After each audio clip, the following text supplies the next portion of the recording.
Risk management doesn't generate too many headlines, but it's one of the most important skills an account manager can build, especially if you want to get ahead in your career.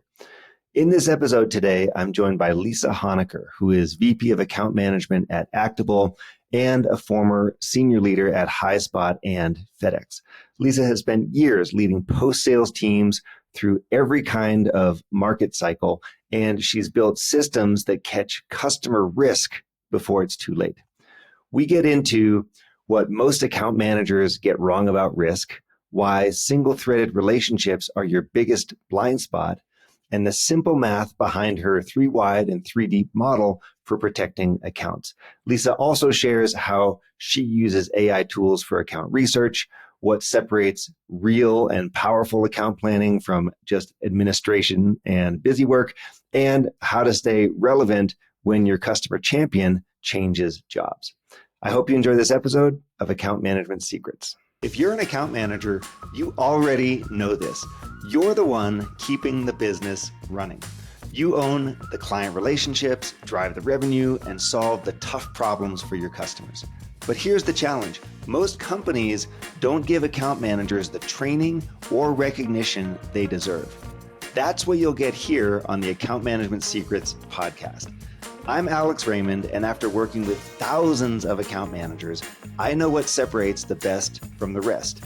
In this show, we cover exactly what you need to succeed, handling tough client conversations, driving renewals and upsells with confidence, and proving your value every single day. There's no fluff, no outdated sales tactics, just real practical strategies you can use right now to grow your accounts and build a successful career. If that sounds like what you've been looking for, hit subscribe and let's get into it. Hey, Lisa, great to see you. Hey, Alex, it's great to be here. Thank you so much for the invite. I'm really excited to jump into things with you. Well, what I was most excited to talk with you about is something I hold very dear to my heart when it comes to the art and science of account management, and that is risk management. Now, probably puts a lot of people to sleep. I hope half of our listeners didn't just tune out as soon as they heard me say risk management, but I think it's super important. It's one of the 3 big jobs that we have as account managers: keep our customers, grow our customers, and make sure there's no surprises along the way, AKA risk management. I know this is a thing for you. Let's kick it off. What are account managers getting right or getting wrong about risk management these days? First, what I'm going to say is account managers are probably the least understood persona within a sales organization. Obviously, you have the pre-sales piece, which is obvious. That is new logo acquisition. And then you have the post-sales team, which the word account management almost seems passive. Like, okay, I'm just going to take care of our customers, but it's really so much more. So I liken it to an owl. You have to have your head on a swivel at all times. You have to be doing a lot of the activities that a traditional seller would be doing because you're responsible for expansion, whether that's upsell or cross-sell, but you're also responsible for that renewal and making sure that it does renew at the highest price possible. So whether that is with an expansion or with a price increase, whatever it is. So in doing so, that's where risk management comes front and center. Because if you're not protecting that base, you're not able to expand and grow that relationship. So being able to understand what those risk signals are, how do you proactively assess those? How do you proactively get in front of them so the signals don't even flare? That is something that I teach. I've taught all my teams that I've led. Mm-hmm. It's a big deal, and so you're equating it there with renewal. Basically, point number 1 of account manager is keep your customers. Don't let them leave. There's all sorts of people are always looking for the shortcut. How do I get $1 million customer, a $10 million customer, or what have you? It all starts by not letting them walk out the door. Keeping the customers you have, that is the best way to succeed. Let's talk a little bit about the signals that you were just referencing. So risk signals. What am I looking for? And I know this varies by industry. So some industries have a lot of metrics around their product or usage or value that the customer is getting. Some industries are much more data poor in that area. They don't have as much. We can look at qualitative things like relationship strength or this kind of thing on the contact management side. But what are your go-to threads and signals when it comes to risk? Well, I think you just actually alluded to my number one, which is threading. And that is, yep. So that's either multi-threading or power threading. And I think even going back to your setup and how you were describing various industries and whether they're data rich or data poor, at the end of the day, businesses do business with people, and people move in and out of organizations. In fact, there's a data point out there on LinkedIn that 60% of professionals today are at least passively looking for another job. So for an account manager, if you think about that, you're looking at your book of business, 60% of your contacts in there are passively looking for another job. Right there, that puts 60% of your book at risk. And if some of those contacts are in all of your accounts, that's 100% of your book at risk. And I think if we lead with that statistic that is verifiable, then we take a different look at how important multi-threading and power threading are. Both of those actions, and they're oftentimes used simultaneously with each other. We can define those or not, but oftentimes that is something that an account manager kind of brushes off to the side. And it's not because they're bad or they're not great at their job. They're just overly confident in the contacts that they have. So what I would challenge account managers today is that's great that you have these contacts that you feel really embedded in, but 60% of them are passively looking for another job. 60% of them have their little open to recruiter window on that you don't see on LinkedIn. And so what happens for that day where your economic buyer is gone, your champion is gone, or your technical user, power user is gone? That now you're on your heels and now you're in a defensive posture versus had you done the work to be multi-threading and power threading, you wouldn't find yourself in this position and you would be building kind of a risk barrier for that contact migration. So let's define these things, and let me tell you the way that I think about it, and then we can see if I've been thinking about this right and if it fits your definition. Uh, when I've looked at account plans or talked to account managers about what's going on, invariably, they roll out this great big org chart or contact list, and they show me here's all the people that we're talking to, and here's everyone on the list, and then great. When you actually get into, there could be like 15 people or 20 people, or in some cases I've seen org charts that have like 150 people on, right? And then you say, well, who are you actually talking to? Where's the heat here? And invariably, what I've seen is two issues arise. Number one, we are too far down inside the organization. And number two, we're talking to too few people. So I might have 20 people listed on the spreadsheet or in my CRM. In reality, I'm talking to two of them on a regular basis. The rest maybe probably don't even know my name, right? And then the people I am talking to don't have big fancy titles. They have manager titles or something like that, and they tend to be more what we would consider a champion or something along those lines. That's how I think. So anytime I see that, it's like great big, risk flares, like this is a problem. Is that what you mean when you say power threading and multi-threading?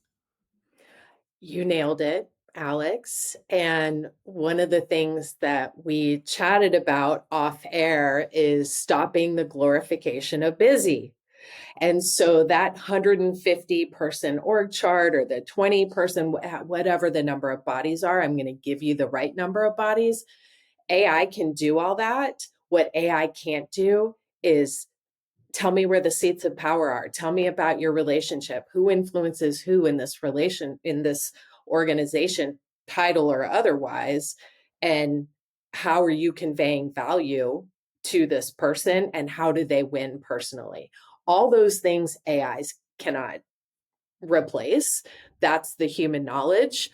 Um, so your magic number for multi-threading or contacts in an organization is 9.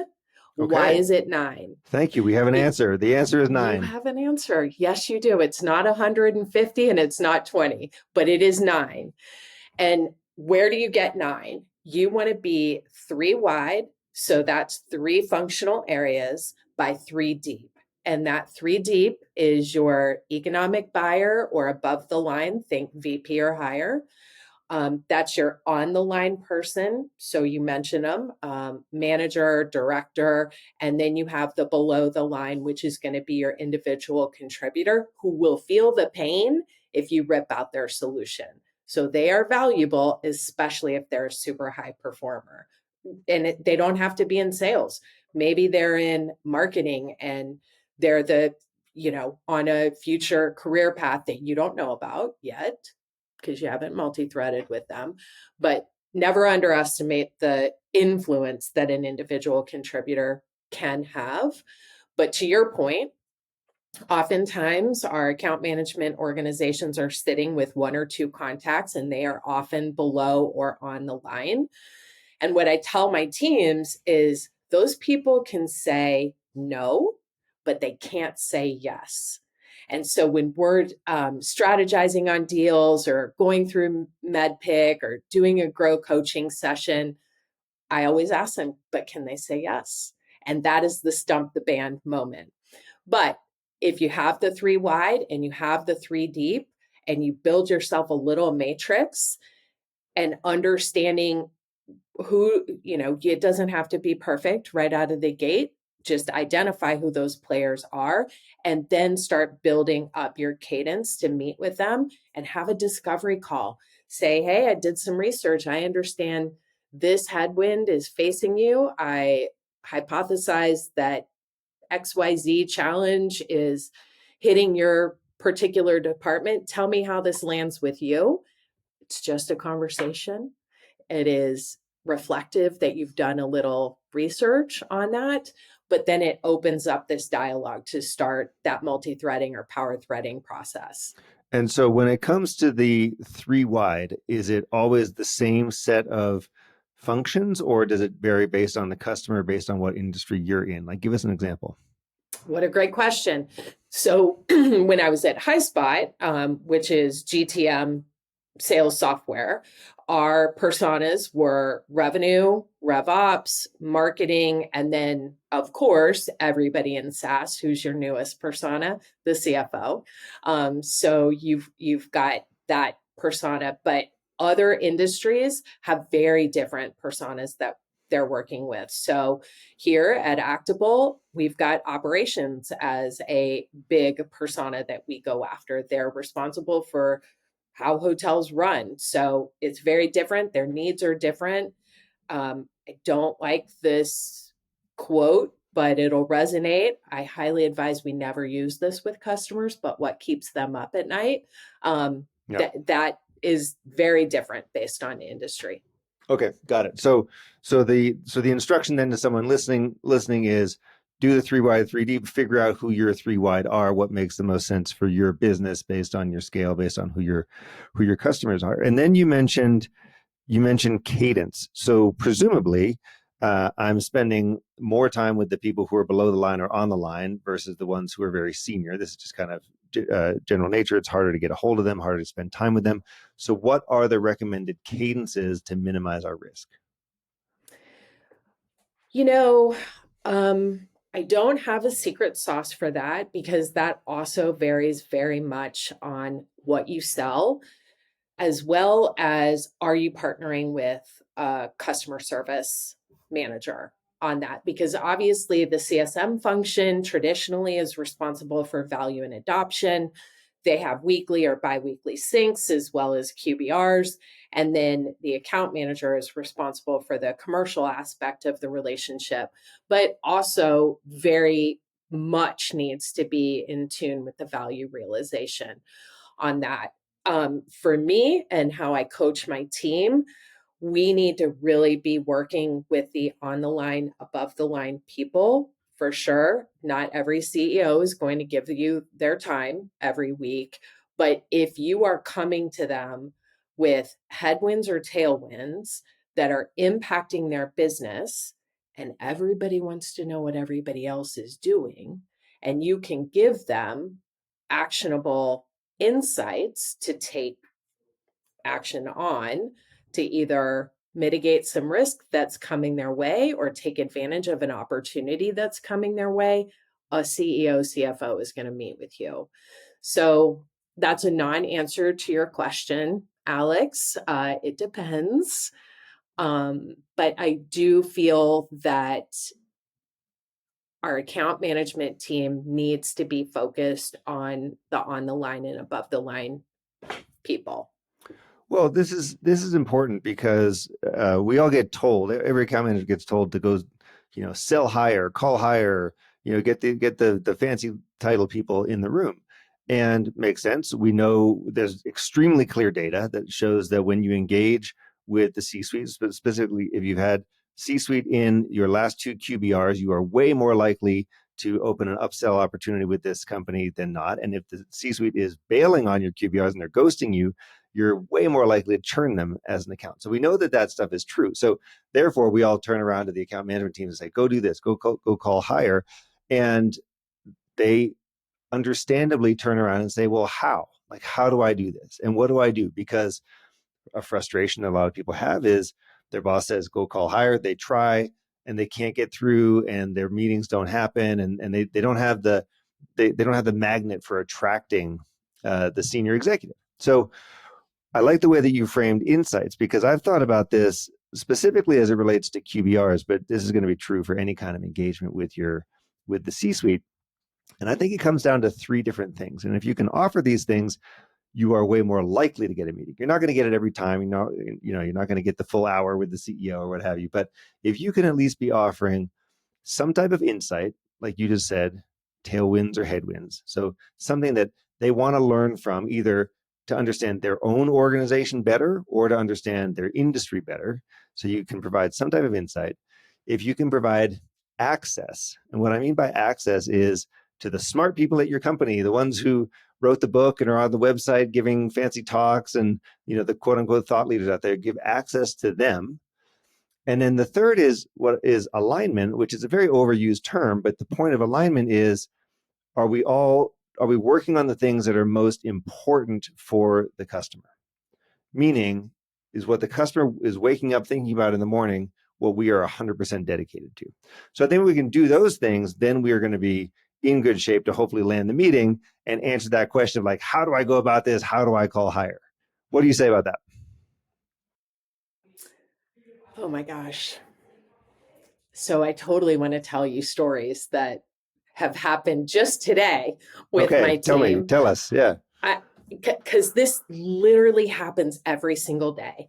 And this is the differentiator between an okay account manager, maybe even a okay plus account manager, to a phenomenal account manager. And that is immersing yourself in their business and knowing everything about it. Now, again, you're not an employee, you're not a team member, you don't need to know whatever, but there is so much available for you to digest and ingest to have these very competent conversations.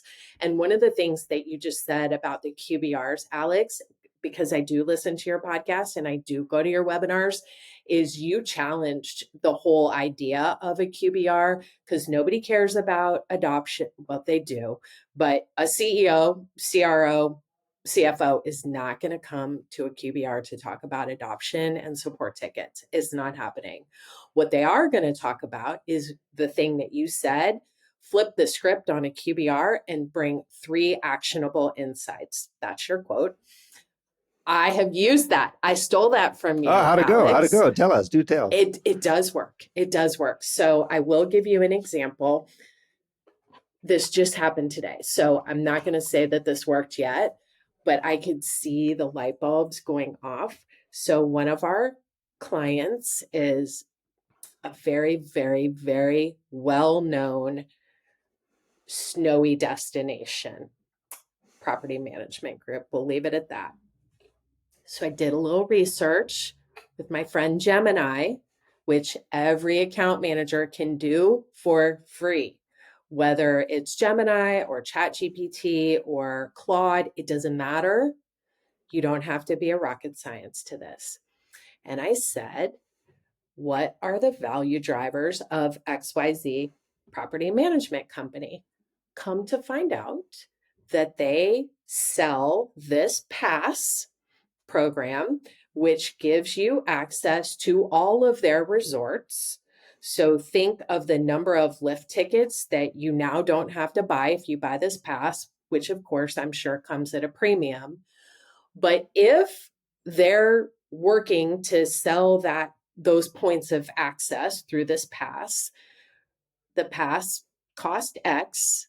So whatever X is, that's already coming off of whatever their potential revenue is because they've already discounted that. So our conversation needs to go through that pass program and say, tell me more about this pass. What do you love? What do you hate? Where were the unexpected pitfalls that you have? And then you can start creating that value through what you sell. And it's not about features and things and widgets, and nobody cares. Nobody cares about that stuff. What they care about is the stuff that they talk about in their boardroom all the time, which is how do we get more people to buy this pass to come to our resorts in this part of the country versus that part or that part? Because there's a few key parts where all our skier friends can go, of which, Alex, given where you live, you might be one of them. I am indeed one of them. I will just say I will put my loyalties out there. I have the Epic Pass because I ski in Breckenridge and Vale. I mainly snowboard. I do some skiing. So yes, I'm totally with you. I understand the business model very well because every year I plunk down a lot of money for an Epic Pass. Yes. So, Alex, this hilarious dialogue that we just did, this is what account managers need to do. They need to show me you know me. And when an account manager shows up to a conversation with an on the line or above the line leader, and they just have the conversation that you and I had, where you responded, yes, and I know what that pass is, that breaks down those weird untrusty vibes and opens people up to lean into a conversation and to tell me more. Because guess what? As the account manager, I just earned the right to be here with you. I earn the right to talk about your business, maybe not every single aspect of your business, but hey, if we're going to talk about the Epic Pass, let's go because I did my research to earn the right. Well, but here's the thing. A lot of account managers are lazy when it comes to research and they don't do the research and they show up unprepared and then they wonder, why am I getting treated like a vendor? Why does nobody take me seriously? And it's because they haven't gone through even the minimal effort to do this kind of thing, to get ready. And that's an issue that I believe is another one of the big risk flags for an account, right? Is just have we done the research? How well do we understand them? So besides, what you said you did in a couple minutes with Gemini, what else is supposed to be going into account research here? Oh gosh. So I ran a little poll on my LinkedIn actually yesterday, and I said, hey, in the crunch of Q4, which of these are you most likely to prioritize? And it was research, it was multi-threading, and it was renewal planning. All of which are And important. Those are all important. yes, they are, but they're not equally important. And Ah, all right. there's the timing element here. So renewal planning, I would argue, is table stakes. It is a little bit more passive because the general body of knowledge is internal. When is their renewal date? What are our pricing criteria? Do I have open ops with them? Whatever it is. The other two are harder. They're not passive. You actually have to block time and make an appointment with yourself and not overwrite it, which everybody does. Whether it's the multi-threading and they're like, oh, I don't want to make that call. I'm scared. They're going to, whatever it is, they deprioritize that. And research is a precursor to the multi-threading and power threading, because you do have to do the research to understand who your targets are, what's important to them, and why they would take a call with you. The other thing about research is it's dynamic. So to me, what I've asked of every single team I've led is, if you're a morning person, 8 to 9, block it out either Monday, Wednesday, Friday, or go full bore and do it every day, 8 to 9. If you're more energy in the afternoon, great, 4 to 5. Do it religiously, get that habit, get that muscle. And trust me, after 3 weeks, you will crave it. And you will be like, oh my God, I feel like I'm not in touch with what's going on. But pick an account, pick a persona, sit with your 3x3 multi-threading map, go, who do I need to attack today? Figure out headwinds to certain industries or certain companies, or tailwinds. Whatever that is, set that appointment with yourself to invest in your business, because the only thing that you really have to drive revenue as an account manager or protect the base, which we've talked about today, is your time. And where are you spending your time? Where are you investing your time? And is it going to get you the outcome, which is your job description, which is driving that NRR number? So what am I looking for when I'm doing this research? Like what do I pay attention to? How deep am I going, or how high am I going in terms of figuring this stuff out? And the reason I'm asking is, uh, I too have sat through all these account management training where they say helpful things like, listen to the earnings calls and read the annual reports and figure out what this company's goals are. And then you look at the annual report, and the annual report says really helpful things like, our goal is to generate $150 million in free cash flow this year. And you think, what do I have to do with that? And the answer is usually nothing. So what am I actually looking for? How do I calibrate the research? Okay.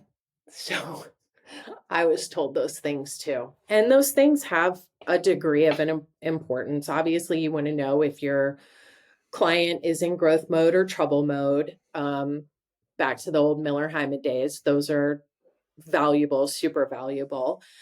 But the availability of what we have at our fingertips today is far more than we even had 12 months ago, Alex. And what Gemini and ChatGPT can do is crazy. And it goes back to our Epic Pass example. Literally, we're on a coaching call, and the coaching call format is an account manager brings their opportunity. We go through, what is the goal? What are you trying to accomplish with this account? What is the reality? What is the current state? GRO, what options have you considered, and what's your way forward? That's the GROW acronym. So we're talking through that, and I'm like, So I open up a Gemini window and I'm like, how does XYZ property management company communicate value to their customer base? How do they differentiate themselves between X and Y geography? And the information that came back was awesome. And so then it's a little sick and twisted relationship that I have with Gemini, but you got to kind of talk to it like your friend. Not, well, I even say please and thank you, to be honest. But anyhow, like they care. But at least we are I gracious. care. It makes me feel there better. You go. Yeah. There you go. So it is a conversation, and they're going out to get the information, and then you ask another question and you get another question, and it actually goes back to like the 5 whys. And so it comes back and it says, okay, the Epic Pass and blah, blah, blah. Why the Epic Pass? Oh, well, it does this and this. And oh, well, what are the loyalty statistics around that? Oh, it's this and this and this. Okay, what's the incremental revenue you've seen from that? And you can get so granular that by the time, well, I'll even add something else. I'm meeting with the chief revenue officer for XYZ property management organization. I want to talk about my product through the Epic Pass. What would you suggest? And it's going to give you, you can keep going. Okay, I want to send an email. What's the hook? Keep going. I want to negotiate with this person. Here's their LinkedIn profile. Here's my LinkedIn profile. What would you recommend? And it's not going to be perfect. Again, we are not robots, and it's super important that the human element and the human decision making is part of that, but it will load you for a bear to do something awesome. Okay, so that's giving me a background on the things that I care about when I'm doing my research. And I'm learning a little bit about the company. I'm using the AI tools to give me a sense of all this stuff. And then you mentioned something very interesting, which is you said it then goes into an account plan that you go and review with your boss. Uh, I'll just share, in my experience, that tends to be more wishful thinking than actual thinking for a lot of teams. What is your philosophy on account planning and specifically how it fits in with risk management? Okay. We've all been with organizations where we're asked to do the account plan. We put hours and hours into it, and then nobody looks at it. And a year later, you've left the company, somebody new comes in, they look at their account plan and they're like, what is this? So we've all been there. Account plans are valuable when they are living and breathing and usable and actionable. So again, if we're staying in the same line of the Epic Pass and the resorts and all the things, your next prompt, give me an account plan that shows the 3x3 contacts that I should be looking at. Here's the products that we have in that resort. Here's what I want to sell. Integrate the value proposition that you just shared with me, and give me 3 SMART goals that I should do in the next 30 to 45 days. It's wrapping all of that up with SMART goals that you then action on. That's what you go and talk to your boss about, because some of those things you actually may need an executive's help. Go back to what you said. Why does an executive meet with you? Alignment, access. They all want to know who's who in the zoo. And if somebody at my company can open the door for a cool conversation with somebody at theirs, they're going to take the time to meet with that person. That's cool. That's cool. You know, we did a whole program inside of AMplify on AI for account managers, and we talked a lot about this account planning stuff. There was also one of the AMplify members was on the podcast in episode 44. That's Robert Spruill, and he was sharing specifically the tricks that he has deployed with his team to basically cut a ton of time off of the account planning process. And this is a very good point. They only help you if you do them. They only help you if they are living, breathing things, meaning they're not static, not boring, not things that are just gathering dust somewhere. And use all the tools to cut time out of creating these. Like, you don't have to stare at a blank piece of paper and create your account plan from scratch.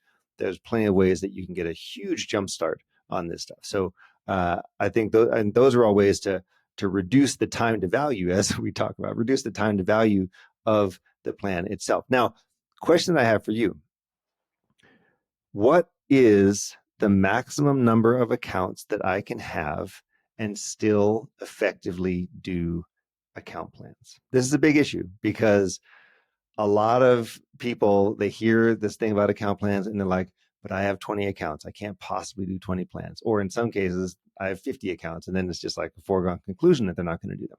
So what is the maximum reasonable number of account plans that I can expect to manage? Gosh, this is a current topic. Well, because we're in the age of do more with less. And so everyone's portfolio is growing. Everyone's got more to do. And everyone still thinks let's do account plans for all of them. But it's not a reasonable request. It's not. It really isn't. And I hope every CRO just heard us both, because it's not reasonable. And I would encourage and invite them to do account plans on the book sizes these days, which I think you were being generous with 20 accounts. In the worlds that I've come from, they're 40 to 100. And so obviously you've got some high velocity, high volume type accounts in that, but you also have a lot of enterprise and strategic accounts. And you're right, not everyone can have one. I would say there are a couple of priority levers that you want to look at in your book. Number one, are they renewing within the next 12 months? If so, there should always be an active account plan on that account. And some of your accounts you've gotten multi-year, they just renewed. Guess what? You just earned the right to deprioritize those for a hot second. If you have had executive turnover, so a lot of companies over the last 24, 36 months have had entire C-suites wiped out, entire VP, that group wiped out, whether it was a merger, acquisition, or the board or PE firm is just like, y'all ain't cutting it, bye-bye, I'm bringing in a new piece. Any sort of really big upheaval would be another good trigger. So renewal window and big internal swirl. So if those are flagged, then I gotta pay attention to this. Of course, in what we were just talking about before, when I do that, that's probably the biggest warning signal for me, risk signal that the account is in trouble anyway. So it's an all hands on deck situation when something like that's coming up, isn't it? It is. It is. And obviously, there's the ARR piece to all of this.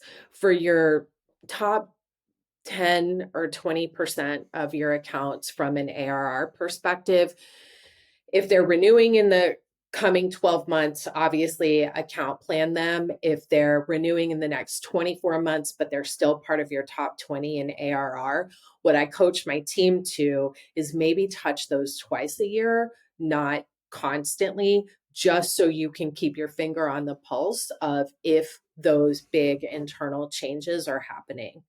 Or if your CSM is saying, hey, they're not even logging in, any kind of signals that a CSM would get from an adoption perspective, those kinds of things, I would start raising the priority of that account plan. So I want to wrap up here by asking about the investor perspective on account management. Now, I believe Actable, where you're currently the VP of account management, is private equity owned. Is that right? Okay, cool. So I have a theory that private equity gets account management better than VCs. This is my theory because I think that private equity understands that your customer base is an asset and that is something to manage and to grow. And I think a lot of VC-based backed companies are still on the like growth at all costs. How do we grow the top line kind of view of the world? While PE is a little bit more looking at profitability and the durability of their growth. What's your experience? I know, and I also know you've been at Actable for less than 6 months now. But what's your experience in dealing with the PE ownership set and how they see your role?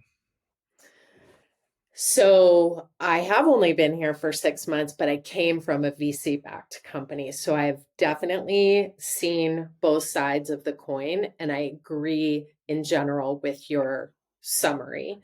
I think there is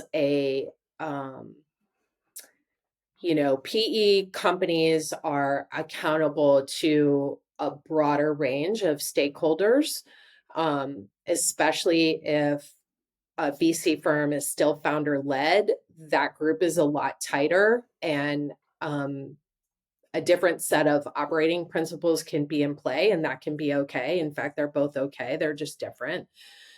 I would say, from a, oh, I don't know that I want to say this, from a financial maturity standpoint, where you're balancing risk and reward, I find a PE company more in that balanced perspective, whereas a VC firm may over index on the growth at all costs. Now, caveat, With that said, I feel that the tech session, that's TM Lisa Honaker, that happened kind of in late 2022 into 23, where people's tech stacks were bloated regardless of the tech that you sell, and that tech consolidation started coming.